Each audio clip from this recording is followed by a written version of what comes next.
what is your outlook for the banking and financial services sector in the coming years? If you look at the credit or the loans or the advances space, so that has grown at 1.5 times GDP over 2 decade period.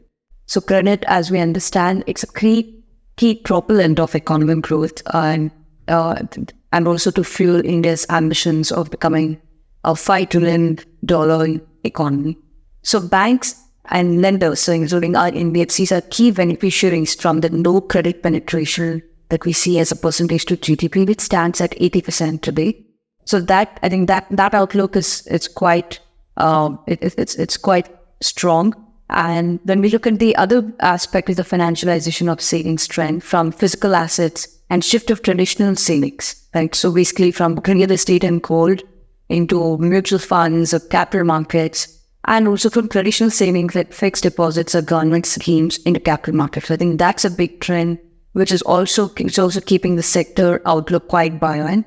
And the last bit when we look at investing is the valuations. Last but not the least, is the valuations are at a long-term average with superior return ratios. So when we compare to history, the returns are better off, whereas the valuation is still at average in pocket. So I think that's where we get the comfort for the sector or the medium term, and that's pretty much the outlook for the sector. So what is your investment philosophy and approach when it comes to managing UTI Banking and Financial Services Fund?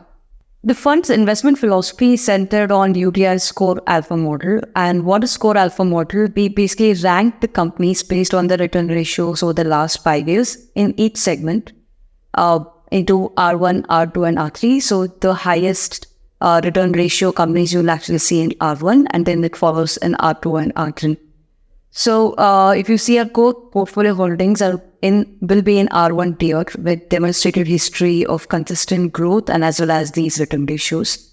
And we tactically as will invest into turnaround or cyclical opportunities which typically feature in R2 and R3 tiers, which have the potential to generate disproportionate returns when the earnings come back and as well as there is a potential for re-rating as well. And as they graduate to higher tiers, so the history suggests that they have the potential to generate disproportionate returns compared to the market. Preethi, what factors do you consider when selecting specific companies within the sector for investment? Typical investee companies outperform the underlying segment on growth and generate superior returns through prudent underwriting practices in lending and as well as demonstrating cost leadership.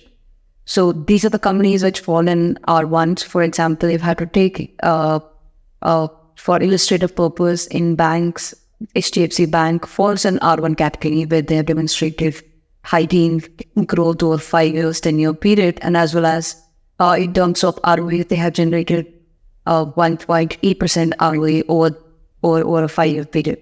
So those are the typical investing companies. And like I mentioned, we also invest in cyclical or turnaround opportunities where we see the potential for them to move from R2 or R3 to the higher tiers.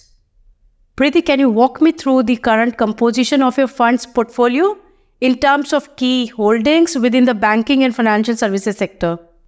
Right. So given it's a sector fund, the benchmark weights play a key role in determining weights in stocks across segments.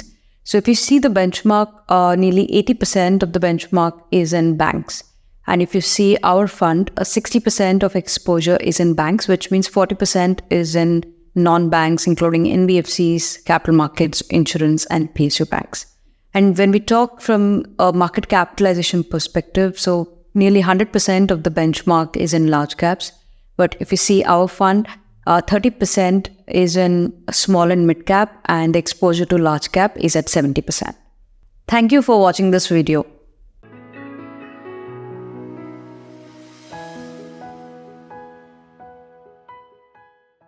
Mutual fund investments are subject to market risks. Read all scheme-related documents carefully.